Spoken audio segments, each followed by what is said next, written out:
반갑습니다. 축복합니다. 사랑합니다. 네, 오늘은 우리 교회 창립 66주년을 기념하는 주일입니다. 늘 이렇게 감사의 달에 교회 창립을 기념하고 감사하는 예배를 드린다는 것은 참 의미 있고 뜻깊은 것 같습니다. 특별히 오늘은 그동안 교인들의 우리 정성과 마음과 물질로 시작해서 2년 만에 완공된 엘리베이터의 개통식도 하게 되었습니다. 그래서 더 감사한 날이 되었는데요. 아직 준공검사는 이제 아직 떨어지지 않았지만 사용 승인과 안전검사가 다 받았으니까 우리 창립 기념일을 맞이하여서 하나님께 감사드리는 그런 개통식을 했습니다. 너무 감사드리고요. 하나님께 모든 영광 올려드리겠습니다. 우리 9시 반에 개통식 했는데 그 장면이나 이 사진은 좀 이따가 광고 시간에 함께 나누도록 하겠습니다. 창립 기념주일은 교회 생일이잖아요. 그죠? 우리가 또 교회이기 때문에 또 옆 사람과 이렇게 한번 다시 인사하시겠습니다. 생일 축하합니다. 하나님 감사합니다. 네, 이번 달 우리 11월에 추천하고 있는 우리 신앙서적이 맥스 루케이도의 예수님처럼이라는 책입니다. 출간된 지 한 20년 정도 된 책입니다. 고전은 아니지만 그래도 꾸준히 사랑받는 스테디셀러인데요. 유명한 책들은 그 제목만 봐도 벌써 이제 느껴져요. 힘이 이제 느껴지고 영향력이 이제 느껴지는데요. 그 대표적인 책이 그 제목으로 유명한 책이 이용규 선교사님의 그 책이죠. 내려놓음이라는 책이 있죠. 책은 우리 제목은 다 아실 거예요. 읽어보지 않은 성도님들은 계실지 몰라도 제목을 모르는 사람들은 아마 성도님들은 아무도 안 계실 텐데요. 이제 워낙 유명하고 이제 한때 그 내려놓음이라는 그 용어까지 말까지 유행시켰던 그런 책이었습니다. 근데 이 예수님처럼도 이 책도 그렇습니다. 우리 벌써 책 제목만 들어도 아시겠죠? 무슨 내용인지. 예수님처럼 정말 아주 좋은 그런 책 제목인데 우리가 이 제목만으로도 주는 그 의미가 있고 이 제목을 통해서 그 이제 내용이 하나님이 주시는 그 의미가 있는 책인데요. 꼭 읽어보시고 은혜 있으시기를 바랍니다. 이 책의 가장 중요한 메시지는 이것인데요. 하나님은 당신을 그대로 사랑하십니다. 그러나 그대로 두시지는 않습니다. 하나님은 당신이 예수님처럼 되기를 원하십니다. 라는 것이 가장 중요한 메시지입니다. 거기서부터 이제 풀어가기 시작하는데요. 사실 지난 주일 설교와도 연결되는 부분이 있습니다. 지난 주일 설교 제목 기억나시나요? 네, 만군의 여호와 우리 하나님이었는데 천지를 만드시고 다스리시고 주관하시는 그 만군의 여호와 하나님이 우리 하나님이 되신다라는 거죠. 하지만 그 하나님 늘 우리 편이시지만 그렇다고 무조건 우리 편을 들어주시는 것은 아니다. 우리가 하나님 편에 서 있을 때, 우리의 믿음이 바로 서 있을 때 우리 편이신 하나님이 비로소 우리의 편을 들어주시는 하나님이 되신다라는 것을 나눴는데요. 이제 기억 좀 나시죠?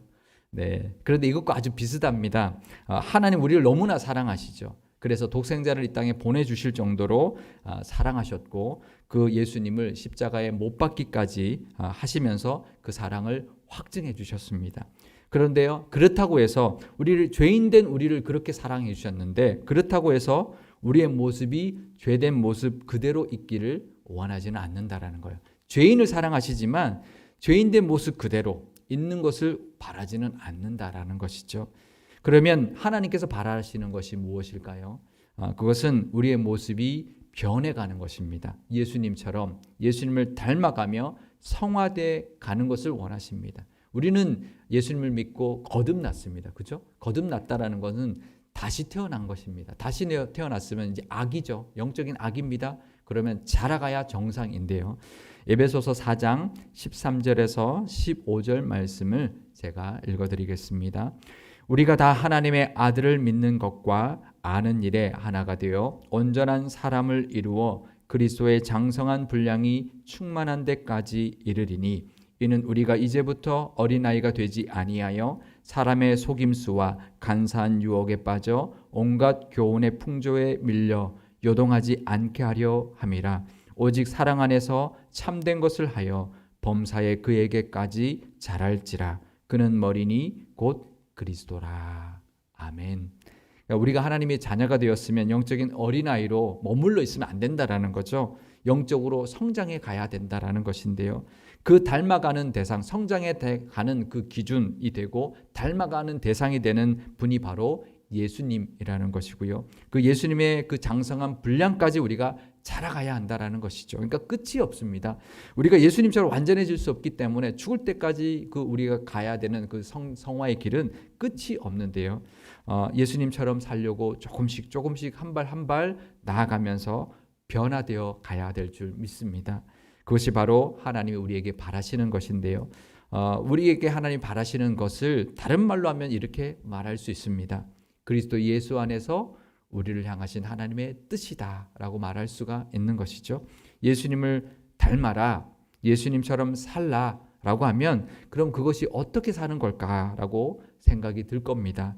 복음서에 나와 있는 예수님의 모습들을 하나하나 묵상하면서 그 예수님을 닮아가는 것도 예수님처럼 사는 하나의 방법이 될 수 있는데요. 그거 말고 또 하나의 방법이 있습니다. 그것은 바로 예수님의 모습을 이제 어떤 모습인지 잘 정리해서 그것을 내 신앙의 모토로 삼고 살아가는 방법입니다. 그것이 바로 오늘 본문의 말씀인데요. 우리 데살로니가 전서 5장 16절에서 우리 18절 말씀 우리 함께 읽어보겠습니다.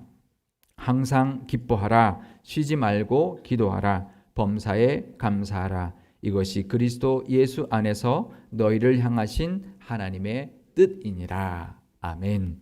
항상 기뻐하라, 쉬지 말고 기도하라, 범사에 감사하라. 이 세 가지가 예수님 안에서 우리를 향하신 하나님의 뜻이라고 사도 바울이 데살로니가 교인들에게 권면했던 내용인데요. 그래서 이 구절을 성도의 3대 실천 강령이라고도 말합니다. 이 세 가지를 지키며 살아야 된다는 건데요. 이 세 가지를 말씀하면서 예수님 안에서 우리를 향하신 하나님의 뜻이라고 말한 것은 이것은 예수님 안에서 우리를 향하신 뜻이라고 말한 것이기 때문에 또 이렇게도 볼 수 있습니다. 예수님 안에 이 세 가지가 다 있다라는 거죠. 우리가 이 세 가지를 지키는데 예수님 안에서 우리를 향하신 하나님 뜻이니까 이것이 예수님 안에 다 있다라는 거고, 그래서 예수님의 본을 받아서 그렇게 살아가는 것이 사랑하는 우리에게 하나님이 원하시는 뜻이다라는 의미도 있을 것입니다. 그래서 우리는 이것을 의무로 받아들여서는 안 됩니다. 이렇게 해야 돼라는 의무로, 신앙의 의무로 받아들여서는 안 되고요. 먼저 예수님의 모습으로 받아들여야 합니다. 예수님이 이렇게 사셨다라는 것으로 먼저 받아들여야 하고요. 우리도 이 예수님처럼 이렇게 살기를 바라는 것이 부모의 마음으로, 부모의 심정으로 바라시는 우리를 향하신 하나님의 뜻, 하나님의 바람이라고 우리가 알아야 할 것입니다. 그 첫 번째가 바로 항상 기뻐하라죠. 판토테 카이레테라는 단어 문장인데요. 기쁨이라는 단어를 헬라어에서는 여러 가지로 씁니다. 근데 그 중에서 카이로라는 단어를 쓰고 있는 것인데요. 이것은 이 외적인 요소에 의한 그런 그 기쁨이 아닙니다. 그러니까 우리가 기뻐할 때 뭔가 기쁜 일이 있으면 기뻐할 수 있잖아요. 그러니까 외적인 요소에 의해서 기분이 좋아져서 기뻐하는 그런 기쁨이 아니고요. 그러면 항상 기뻐할 수가 없어요. 그죠? 그러니까 항상 기뻐하라고 하면 그런 기쁨의 단어를 쓰면 안 됩니다. 그러니까 우리가 슬플 때도 있잖아요. 살다 보면 슬플 때도 있고 괴로울 때도 있고요. 걱정이 될 때도 있습니다. 그러니 항상 기뻐할 수가 없습니다. 그렇죠? 그러면 이제 이 말씀을 실천하기 위해서 무조건 기뻐해야 돼. 슬플 때도 웃고 괴로울 때도 웃고 걱정되는 일이 있어도 잊어버리고 다 웃어. 이렇게 억지로 우리가 기뻐하라라는 그런 의미가 아닙니다. 하나님 바라시는 것은 그런 기쁨이 아닙니다.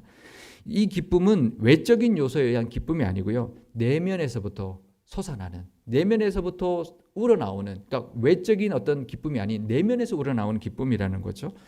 환경에 지배받지 않는 기쁨, 초월적이고 절대적인 기쁨을 말하는데요. 쉽게 말하면 자긍심, 자부심 같은 거라고 볼 수 있습니다. 이거 비슷합니다. 그러니까 속에서부터 이제 자부심이 있는 게 어떤 상황 속에서도 자부심이 있을 수 있죠. 그죠? 자긍심이 생길 수 있죠.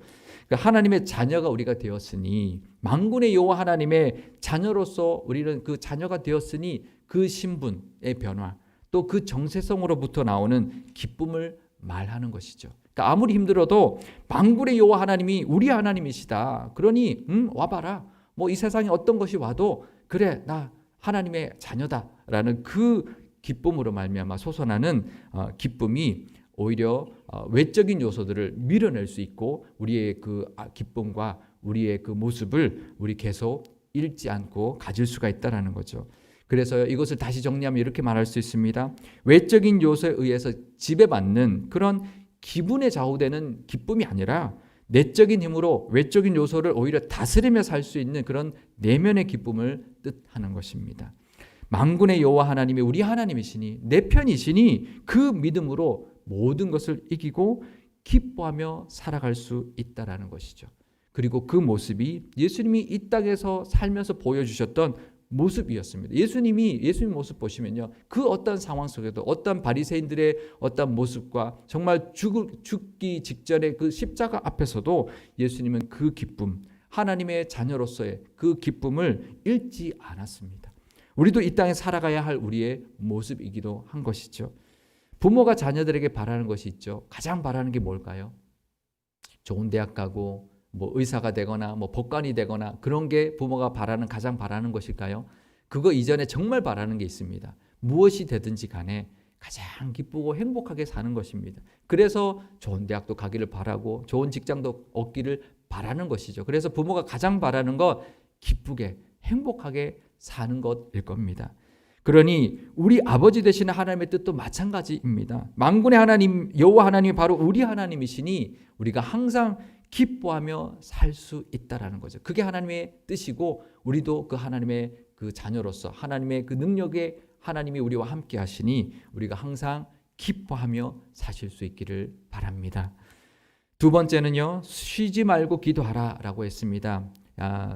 아디알레 입토스 프로슈케스테라고 하는데요. 기도라는 그 뜻을 가진 헬라어 단어도 여러 가지가 있습니다. 그 중에서 사용된 단어가 프로슈코마이라는 단어를 쓰는데요. 우리가 보통 기도할 때 어떤 필요를 위해서 기도하는 간구의 기도는 데오마이라는 단어를 쓰는데 이때는 데오마이가 아니고 프로슈코마이라는 단어를 씁니다. 이 단어는 이제 하나님의 뜻에 맞는 기도, 예배 드리는 마음으로 드리는 기도, 하나님과 함께하는 기도, 하나님과 동행하는 그런 하나님과 함께하는 소통하는 그런 기도를 뜻합니다.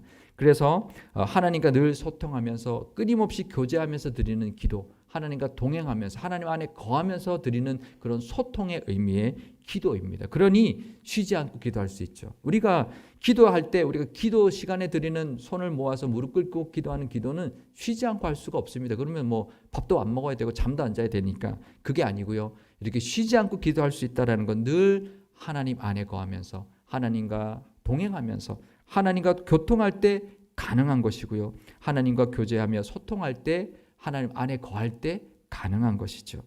여기서 쉬지 말고라고 하는 그 사용된 단어에는 밑바닥 또 시면이라고 하는 뜻의 비도스라는 단어가 들어 있습니다. 그러니까 우리 영혼에 그러니까 내가 무의식 중에 우리 영혼 속 깊은 곳이 하나님과 연결되어 있어서 하나님과 늘 교통하고 있는 상태. 그런 모습이 바로 하나님이 우리에게 원하시는 모습이라는 거죠.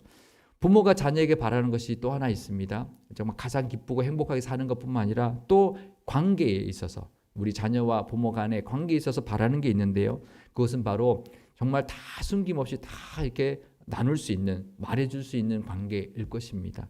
속상한 거 있어도 다 말할 수 있고 원하는 게 있어도 다 말할 수 있고 기쁜 것도 다 공유하고 슬픈 일이 있으면 부모 품에 안겨서 울 수 있는 그런 관계가 부모가 원하는 그런 자녀와의 관계일 것인데요. 이런 관계를 하나님 원하신다는 거 그런 모습이 바로 쉬지 않고 기도하는 모습이라는 거죠. 사실 예수님께서 보여주셨던 모습이 바로 그 모습입니다. 예수님은 항상 하나님의 뜻대로 말했고 하나님의 뜻대로 행할 수 있었습니다. 그것은 바로 하나님과 늘 교통하셨기 때문입니다. 우리도 이 예수님처럼 만군의 여호와 하나님이 바로 우리의 아버지가 되어주셨으니 끊임없이 교통하고 하나님과 동행하며 하나님 안에 거하시면서 살아가시는 그 기도의 모습이 늘 충만하시기를 바랍니다. 세 번째는요, 범사에 감사하라. 엠판티 유카리스테이테라고 하는 말인데요. 범사라고 번역된 이 단어는 엠판티라는 단어는요. 모든 일, 범사의 모든 일, 우리는 모든 일이라고 번역했는데 모든 환경도 포함이 됩니다. 그러니까 모든 것에 감사할 뿐만 아니라 모든 환경 속에서도 상황 속에서도 감사하라라는 뜻인데요. 사실 이것도 쉽지 않습니다. 항상 기뻐하라는 것과 마찬가지로요. 우리가 살다 보면 감사하지 못할 일들도 많이 있기 때문에 어떻게 모든 일에 감사할 수 있느냐, 어떻게 모든 상황 속에서 감사할 수 있을까라는 의문을 가질 수가 있습니다. 그런데요, 이것은 무조건 감사해, 그렇게 억지 감사를 의미하는 것이 아닙니다. 우리가 누가 뭔가를 우리에게 주었을 때 그것이 감사한 게 아니라 그것을 주신 분이 고마워서 감사하는 거죠. 그죠? 그렇죠? 뭘 주면 그게 고마운 게 그게 감사한 일이 아니라 주신 분이 그 마음이 고마워서 고마운 거죠. 그것이 무엇이든 간에 그분께 감사하는 것인데요. 그래서 이때 감사라고 번역된 유카리스테오라는 단어는요, 감사는 대상에 대한 신뢰를 바탕으로 하는 감사를 뜻합니다. 그러니까 주신 분을 믿기 때문에 감사하는 거죠. 그러면 그것이 무엇이든지 간에, 우리에게 무엇이 주어졌든 간에 그것을 주신 하나님을 믿기 때문에, 하나님의 선하심을 믿기 때문에 감사하는 거예요. 어떤 상황이 우리에게 닥쳐올지라도요, 그것을 허락하신 하나님을 믿기 때문에, 하나님의 특별하신 계획하심을 믿기 때문에 우리는 감사할 수 있다는 것이죠. 그러니 뭔가 힘든 일이 생겨도 그래도 감사해야 된다고 하는 그런 억지 감사를 우리 마음에서 우러나오지 않는 그런 억지 입으로 하는 감사가 아니고요, 분명히 여기에는 하나님의 특별하신 뜻이 있을 거야. 온 세상을 주관하신 그 능력의 하나님이 우리 하나님이신데 분명히 선한 이유가 있을 거야. 그리고 이 모든 것을 합력하여 선을 이루어 주시는 분이라고 하셨으니 그것을 제가 믿습니다라고 하는 그 믿음으로 우리는 감사할 수 있다라는 거죠. 믿음으로 감사할 수 있는 것입니다. 그러니 모든 일에 그 어떤 상황 속에서도 우리는 하나님께 감사할 수 있습니다. 우리가 믿음 있는 사람들은 이런 사람이라고 우리가 볼 수 있습니다. 정말 힘든 일 있을 때 눈물이 나죠. 울면서 하나님 감사합니다. 눈물이 나도 하나님께 감사할 수 있는 사람이 믿음 있는 사람이고요. 죽을 것 같이 힘든 상황 속에서도 믿음과 소망을 가지고 하나님께 감사의 기도를 드릴 수 있는 사람이 믿음의 사람입니다. 그것이 바로 우리를 향하신 하나님의 뜻입니다. 나를 믿니? 그러면 이것도 감사할 수 있다라는 것이죠. 그게 하나님의 뜻이고요, 예수님이 보여주셨던 믿음의 모습이었습니다. 우리가 이 데살로니가 전서에서요, 하나님의 뜻이라고 하면 이 세 가지를 떠올리게 되죠. 그런데요, 사실 저도 이번에 이 데살로니가 전서를 묵상하면서 알게 되었는데, 데살로니가 전서에는 하나님의 뜻이 한 군데 더 나옵니다. 데살로니가 전서 4장 3절 앞부분 제가 읽어드리겠습니다. 하나님의 뜻은 이것이니 너희의 거룩함이라. 여기서 말하는 우리를 향하신 하나님의 뜻은 우리의 거룩함이라는 거죠. 하나님이 거룩하니 너희도 거룩하라 하셨던 그 구약의 말씀처럼 우리가 거룩하게 살아가는 것이 바로 하나님의 뜻이라고 말합니다. 그럼 거룩이 뭔지 알아야 되겠죠? 거룩이 뭘까요? 국어사전에 보면 이렇게 되어 있습니다. 뜻이 매우 높고 위대한 것, 그것이 거룩이라고 하는데요, 성경에서 말하는 거룩은 좀 다릅니다. 그러니까 번역할 수 있는 단어가 없어서 거룩이라고 번역한 것인데, 거룩은 하나님의 성품 중에서 가장 핵심적인 성품입니다. 그래서 이사야서에 보면요, 스랍들이 그 보좌에 앉은 하나님을 찬양하면서 날아다니면서 찬양할 때 거룩하다 거룩하다 거룩하다 이렇게 찬송합니다. 그래서 가장 하나님의 성품 중에서 가장 핵심적인 성품인데, 그 뜻은 뭐냐면, 거룩하다라는 그 원어의 뜻은 구별된다, 분리되어 있다라는 그런 뜻입니다. 그러니까 하나님은 우리와 다르신 분, 우리와 구별되신 분, 이제 그런 뜻을 가지고 있다라는 거죠. 그래서 우리가 이 땅을 살아갈 때요, 이 세상에 휩쓸리지 않고 구별되게 살아가는 것이 바로 거룩하게 살아가는 하나님의 뜻이라는 것이죠. 하나님의 자녀답게, 거룩하신 하나님의 자녀답게 예수님이 이 땅에 사셨던 그 모습처럼 이 땅에서 살아가지만 하나님의 자녀로서 이 세상에 휩쓸리지 않고 이 세상을 따라가지 않고 구별되게 살아가는 것이 바로 우리를 향하신 하나님의 뜻이라는 것이고요. 그 구별되게 살아가는 모습이 바로 오늘 이 본문의 말씀, 항상 기뻐하며 살아가는 것, 쉬지 않고 기도하며 살아가는 것, 범사에 감사하며 살아가는 것, 이것은 믿지 않는 사람은 할 수가 없는 겁니다. 믿는 사람이기 때문에 가능한 것이고, 그래서 구별되게 살아갈 수 있는 모습이 바로 이 모습인 것이죠. 이 땅을 살아가시면서 예수님처럼 구별된 모습으로 기쁨과 감사가 넘치고, 어떤 조건적인 그런 기쁨과 감사가 아니라 하나님 때문에, 하나님 믿는 믿음으로 기쁨과 감사가 넘치시고 늘 하나님 안에 거하심으로 늘 하나님과 교통하고 늘 동행하시는 그 삶을 살아가시기를 바랍니다. 그것이 바로 우리를 향하신 하나님의 뜻, 우리 부모 같은 하나님의 뜻이며 그것을 이루며 살아가는 그런 거룩한 삶, 예수님을 닮아가는 삶을 사시기를 바랍니다. 그래서 그 은혜가 충만한 우리 상일교회와 상일교회의 모든 성도님들 다 되실 수 있기를 주님의 이름으로 축원드립니다. 기도하시겠습니다. 66년 전 이 땅에 우리 교회를 세워주신 하나님 아버지, 66년 동안 지켜주셨으니 감사와 영광을 올려드립니다. 또한 66주년을 맞이하여 엘리베이터도 개통하게 해주시니 감사를 올려드립니다. 늘 하나님 안에서 복되고 풍성한 교회가 되게 하여 주옵소서. 죄인된 우리를 지극히 사랑하셔서 독생자 예수님을 이 땅에 보내주시고 십자가에서 죽기까지 하심으로 우리를 향하신 그 사랑을 확증해 주셨습니다. 하지만 하나님은 여전히 우리가 죄인된 모습으로 살아가기를 원하지 아니하시고 예수님을 닮아가는 거룩한 삶을 살기를 원하는 줄 압니다. 이 땅 살아갈 때 세상 풍조에 휩쓸려 살지 아니하고 구별되어 사는 거룩한 모습으로 살아가게 하시고 예수님이 보여주셨던 그 모습들처럼 항상 기뻐하고 쉬지 않고 기도하며 범사에 감사하며 사는 하나님의 자녀다운 삶 살게 하여 주옵소서. 이 세상에서 살지만 이 세상에 속해 있지 않는 하나님의 자녀의 특권 누리며 복되게 살게 하여 주옵소서. 우리 교회도 앞으로 더욱더 기쁜 일만 넘쳐나게 하시고 늘 하나님 뜻 안에 거하는 교회 되게 하시며 감사가 넘쳐나는 교회 삼아 주옵소서. 창립 66주년을 감사드리며 해마다 성장하는 모습 보여드리는 교회 되게 하여 주옵소서. 우리 구주 예수님의 이름으로 기도드리옵나이다. 아멘.